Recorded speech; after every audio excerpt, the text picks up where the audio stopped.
Have you ever thought you've been victimized due to politics in the workplace? Have you ever felt your life has become so miserable just because of favoritism? If so, this video is for you. Hi and hello, welcome to Hotam's Profit TV. Today we are going to be discussing the most controversial and debatable topic, politics in the workplace. Right, what is politics? We see politics everywhere. It starts from family, be it in your workplace, be it in your profession, everywhere you see politics. Why do you see politics? Why people are so political? Why should you really be suffering just because someone is political? Let's discuss all this. But before that, as always, I would suggest you to subscribe to the channel, making sure that you don't miss any important updates. Excellent. Now let's talk about favoritism. Where do this favoritism actually happen? I'm going to give you a couple of examples. Firstly is talking about your workplace. I have seen a lot of companies who are family-owned businesses, that is, could be brothers or sisters forming an organization. And what they eventually do is have their own friends, relatives or family members becoming a part of that organization. Isn't that really the bottleneck of that organization? Say for example, if I am someone who is an outsider joining that company, will always have the challenge of being able to convince or bring in an outsider view for this organization. Why? It's because they have family ties.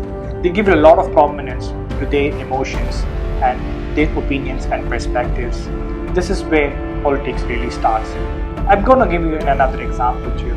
Take sports profession for instance.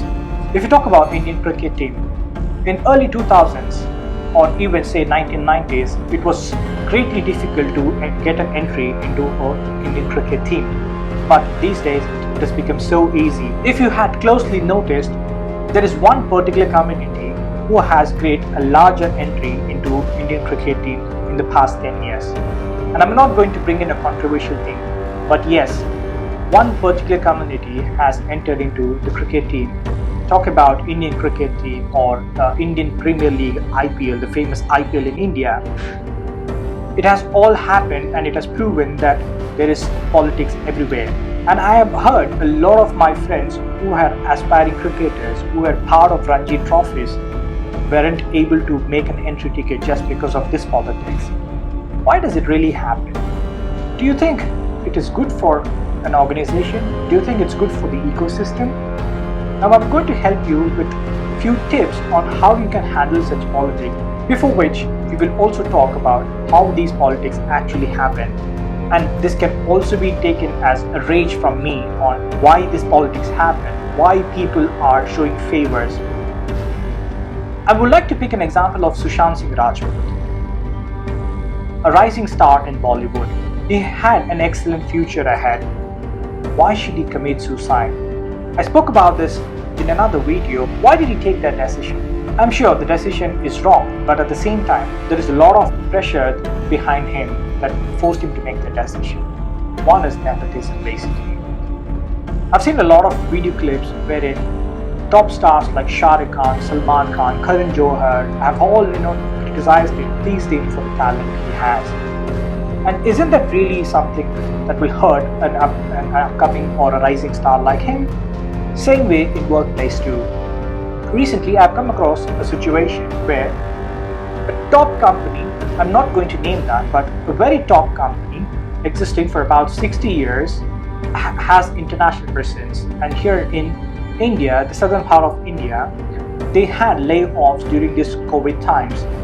And you imagine, this company, though they were doing exceptionally well, they had to force themselves to a layoff situation. It's alright, it's understandable, but the question comes on what grounds, on what basis will you go for a layoff or pick the names to make them redundant? This is the biggest question the company had.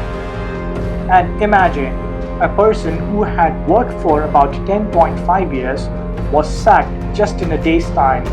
The time he reported to the duty, he got this news that his job is no more valuable. And he said that he has worked so hard, he had been so loyal to the organization, he has put all his efforts, dying efforts to the organization, but there wasn't even a single opportunity given to him, why should he be not considered in that layoff list? This is really shocking, and at the same time, we realize that there is something fishy in this decision. So we tried to investigate on this matter, and we realized from the analysis that the person who was sacked just because he was too loyal to another manager. This wasn't liked by his immediate supervisor, and that's the reason he chose him over the other teammates in the entire team. Don't you think this has really ruined his career, his morality, and at the same time, he isn't going to show that loyalty to his new company or new employer? This is sometimes very, very frustrating for someone in their life. And I'm sure that you are also someone who has faced such a similar situation in your life. As we speak about this, I'm going to give a direct question on people who play this politics, especially at the top level in the organizations. Why do you do this? Why don't you have the talent to prove yourself and secure your place? Why do you target people who have the real talent? I'm sure that everybody can connect with this statement of mine. A lot of people who have great talent aren't able to come up just because of this politics. And this is so raging and frustrating for a lot of people in this world, in this country. So what I wanted to do is, guys, it's very important that you understand this world is so cruel, is witty, and it's important to be very smarter than anyone else in the world. So I'm going to help you with 6 killing tips you can take from this video on how you can manage or win politics in your workplace, anywhere. Alright? Being nice to everyone. I'm sure you can't do that. You will have to fake out. I'm going to tell you how you can do it. Firstly, is to understand that your work, your talent is always going to pay you off. So make sure that you're nice to everyone, and definitely one day your talent and your efforts are going to be recognized. Interestingly, people like the others who are very nice to everyone. That is, sometimes you will have to fake out. Don't show your emotions. Don't show that you dislike someone. It's important that you make sure that you have gold connections with people, even though you don't like them. Number 2, don't let your ego take over. Right? A lot of people make this mistake. They are so egoistic that they can't accept someone talking about them, that is, talking wrong about them. This is definitely going to affect your career, especially in the workplace. Make sure that your ego is not coming in your way, meaning you are not egoistic while you answer to questions that are confronting. It is important to be emotionally intelligent too. When you have a manager or a peer asking you an uncomfortable question, always try to give diplomatic answer.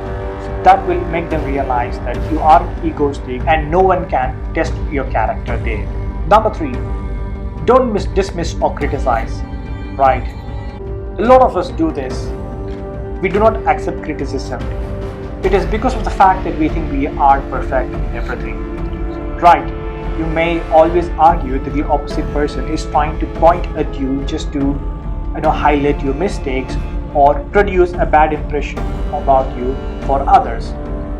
This might be the case, but what's most important is also to see the positive side of it. You can always amicably talk one-to-one to understand what improvement areas the opposite person is referring to. So you will have to be very open to such criticism. Sometimes you can always ask questions in order to make them more comfortable that you are receiving their opinion or feedback in a right manner. Number 4, staying away from power struggles. Right? This happens everywhere. We talk about government constitutional politics, or be it workplace, everywhere it happens. So what's important is to always stay away from power struggles. What do we mean by this? People fight for power. And when you have someone who is fighting for power next to you, it's very difficult for you to handle that situation. Always see that you're not aiming for that power as long as you have a person who is power hungry rather than really being humanitarian, at the same time understands the ethical values of the ecosystem you are in. So it's very important to always stay away from the power struggle. Never mind, keep consistently showing your performance. At the same time, make sure that you improve your talent, you're going to be one day recognized for whatever contributions you do to that particular organization. Number 5, thanking them and listening to them. Right. Sometimes we forget to thank people. And what's most important is, in a political environment, you have to thank more and more. That's how you can earn a lot of good impression from people. There is nothing wrong in thanking people and listening to them, because you can always get a lot of cues from what they say, what they speak. That's how you can play your cards against them, and you can actually be political in a fair way. So it's important that you listen to them as well as thank them for whatever ideas they give you or whatever opinion or feedback they have for you. And the last thing is kissing up to difficult people, right? It means praising. So what we call is, sometimes you will have to kill your conscious or subconscious and say, yes, you're great man, you're excellent guy. These words can actually make the opposite person think that yes, you definitely appreciate this person. I know you may have to fake out, but what's important is to really kiss up to such difficult people, only which you can avoid confrontations, one, and secondly is you can always secure your position in the workplace. With all these 6 tips mentioned above, there are a lot more you can actually do according to your situation, but these are primary tips that you can implement in any of your work setup, wherein you can actually win over these political environments. Now at the close, I'm going to cover 3 things. One is about how do we eradicate such favoritism or politics. The most important thing is you make the right decision when you join an organization.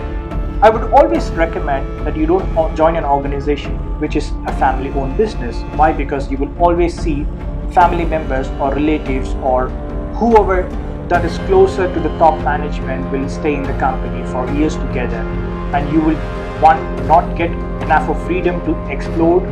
Secondly is you will always be facing such political situations where you cannot express yourself or your views or opinions on things. Number 2 is, most importantly, tell people that you shouldn't be political. Wherever possible, make sure that the person understands that talent should always be given more prominence than personal emotions or relationships. It's okay if it is inside a family, within a house, but what's important is in an enterprise or an organization, you will have to give prominence to ethical values or philosophical values rather than personal emotions or relationships. Number 3, you have to play your game as well, right? I talked about 6 tips, but you will have to play these 6 tips in a very fair way. This way, you can always show the opposite person that you need not be cruel or crude in playing politics or handling political situations. You will start feeling confident that yes, I have the capacity to handle political situations, one, and most importantly, I'm going to act as an ambassador of not being political and giving prominence to just talent, talent, and talent. Make sure that you set a right example for others in any of your work environments. That's it for you today, guys. Thank you so much.